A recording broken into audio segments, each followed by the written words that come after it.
Magandang oras mga card lover, mga kababayan. Meron tayong bigyan ng reaksyon at analysis. Ito yung video ni Amy Duterte Marcos, kung saan humingi siya ng tawad kay FM sa kanyang ama. Pero hindi siya humingi ng tawad kay PBBM eh. Si PBBM ang inalipustan niya, dapat doon siya humingi ng tawad, hindi sa kanyang ama. Kaya ito ang video na nag-viral, isa-isahin natin to, himay-himayin natin ang sinasabi niya. Klarong-klaro na drama lang, di ba? Nagdadrama lang tong pwedeng artista to eh. Ito ipapalit kang Babalo, di ba?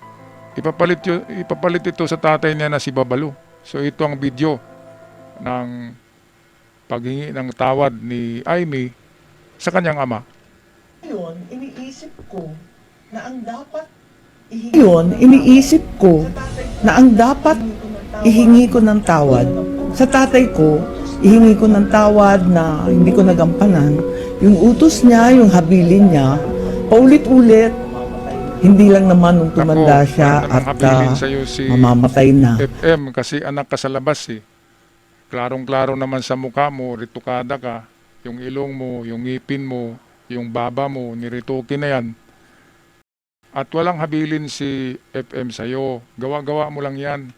Kaya kung mag-sorry ka man ngayong panahon na to, ay huwag ka magsinungaling. Mag-sorry ka kay PBBM sa binastos mo na kapatid mo.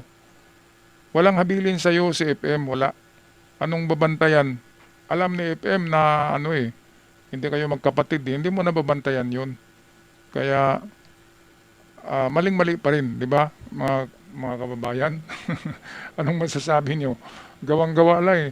Dinamay pa yung namayapa na Ferdinand Marcos, dinamay pa niya sa kanyang kwento. Nabantayan daw niya. Anong palagay niya kay genius nga yang si PBBM eh. Yan ang tinatawag na the golden boy, spiritual boy. Yan yung beneficiary ng mga ginto ni FM. Kaya si Amy Marcos ay galit na galit kay FM dahil hindi sa kanya naibigay yung dami-daming gold bar sa Switzerland eh. Kundi talaga buong buhay yata namin, parating binibilin si Bongbong. Kundi talaga buong buhay yata namin, parating binibilin si Bongbong. Bantayan mo yung kapatid mo. Parating sinasabing ganun. Talagang hindi mo binabantayan. Di ko nabantayan eh. Sinubukan ko talaga. Kaya dad, sinubukan ko talaga, pinagpilitan ko. Nayayamos na nga sa akin si Bongbong. Alam ko naman. Yung baba niya baka lalong humaba eh. Sinungaling. Siyempre, ganun talaga ang ama. Kapag malaki ka, sabihin na bantayan mo yung maliit na kapatid mo yun talaga yun. Hindi yung hanggang ngayon babantayan mo. Inaaway mo eh, hindi mo binabantayan eh. Pero hindi ko talaga kinaya, maraming humaharang,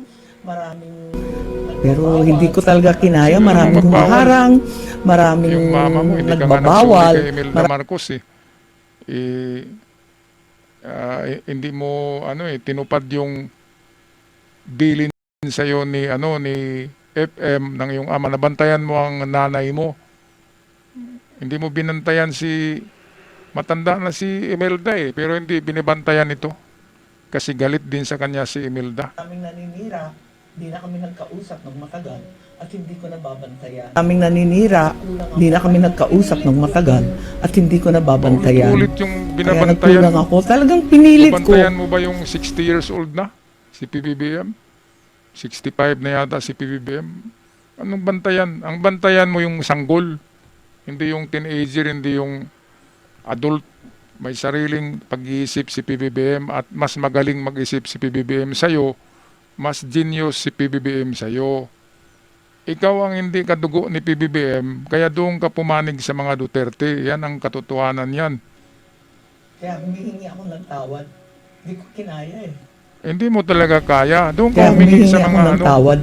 Sabi ng mga nagkomento sa vlog na ito, na doon ka humingi sa mga EJK ng mga Duterte.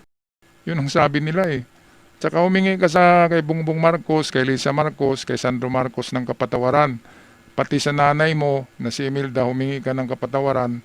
At sa tatay mo na si FM, pumunta ka sa sementeryo, humingi ka ng kapatawaran kasi gawa-gawa mo lang yung kwento mo na yan. Ngayon, meron na naman siyang, kasi nag-viral ang video na to, sabi niya, naku, nag-viral, gagawa ako ng isa pang video. Kaya gumawa siya ngayon ng bagong video, follow up sa video na to, at mukhang nag-viral naman dahil maraming DDS eh. Kaya, ang pangalawang video, ang content, ay doon naman siya humingi ng tawad sa mga Duterte. So ito yung video atin panoorin. Hihingi rin siguro ako ng tawad dapat. Oh, ito na yun. Ito yung video na hihingi siya ng tawad. Hihingi rin siguro ako ng Sa tawad mga dapat sa Duterte. mga Duterte. Higit sa lahat sa BP natin. Kay Inday Sara. Pinahamak ko siya. Mga Duterte, higit sa lahat sa BP natin. Kay Inday Sara. Pinahamak ko siya. Talagang naiisip ko na guilty ako. Sana nananahimik sa Davao yun. Mayor siya, walang kalaban-laban, walang hassle, walang gulo. Si Tatay mo nga si Presidente, Digong, si babay Tatay ko yung Digong, anak nandito ni Digong sana sa sa labas, eh. piling natin. Pero sa totoo lang, naisip ko rin, ang dami kong pagsisisi. Pero sa totoo lang, naisip ko rin, at nung kinakausap ko pa si VP noon, noong 2021, wala siyang kabalak-balak tumakbo para sa national. Nakarehistro na nga siya para mayor. Sinabi ko sa kanya ikaw ang may plano unang-una, na tumakbo eh. Hindi mo Pagka dapat Vice President, biguin ang pero ayaw ng napakarami. mga Ilocano sa'yo eh. Kaya tinulak mo si VP Sara. Ngayon nagiging Vice President ay ito na yung nangyari ngayon. Dahil binasbasan kayo ni Kibuloy, kaya ganyan ang nangyayari sa inyo. Oo. Na sumusuporta sa'yo. Hmm? Tignan mo yung pamilya ko. Hindi mo naman iisipin na Sinong darating ang unang araw umupap kay na PBBM? uupakan Di ba si kayo, Digong? yurakan ng pangalan. Sumagot si PBBM, ang tagal-tagal sumagot ni PBBM eh. Kaya nagagalit na yung asawa ni PBBM. Hindi nila pinapatulan si Digong noon eh. Tapos sasabihin na niyurakan.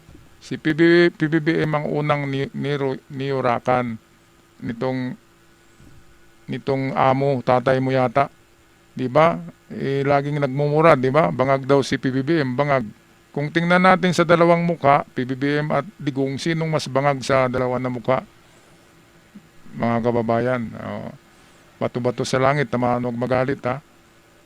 Pero kasi wag magpukulan ng katulad niya na hindi totoo na sasabihin mo bangag yung isa. Mabuti hindi sinabi ni PBBM na bangag ako pero sa'yo ako bumili. Wala namang sinabi si PBBM na ikaw nagbenta ka eh. Wala eh. Kung merong bangag, merong binilhan. Di ba dapat hindi na yung pag-usapan kung may mga bisyo man, hindi na yun iano pa sa social media. Ang importante, maganda ang serbisyo. Maganda ang serbisyo sa publiko. Ito, pampagulo lang talaga to. Ito yung sinaniba ng espiritu na pampagulo eh. Yung espiritu yata ng babalo na demonyeta. Talagang aping-api ang pamilya, ganyan ang politika, brutal. Talagang aping-api Ikaw ang brutal magsalita.